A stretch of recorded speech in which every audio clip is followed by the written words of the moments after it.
এতিয়ালৈকে 38 জন ব্যক্তিক গ্ৰেপ্তাৰ কৰা হৈছে আৰু মই অসমৰ ৰাইজক কৈছো যে ট্ৰেডিংটো কমপ্লিট ইলিগেল। কোনো মানুহৰ হাততে এনেকুৱা যাদু নাই যে যোনে 30% 25% ইণ্টাৰেষ্ট দিব পাৰে।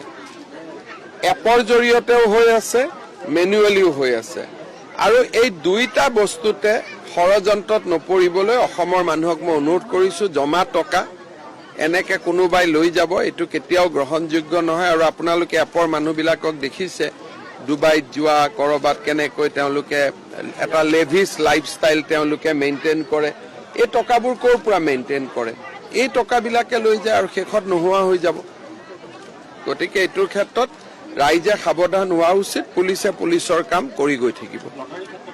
লটাৰী ক্ষেত্ৰত লটাৰীটো ইলিগেল অসমত আৰু লটাৰী তীৰ সকলো ক্ষেত্ৰতে আমি ব্যৱস্থা ল'ব লাগে, কিন্তু এটাই পুলিচ কাম গোটেইবোৰ কৰাৰো অসুবিধা কৰি গৈ থাকিব। Lottery 100% illegal.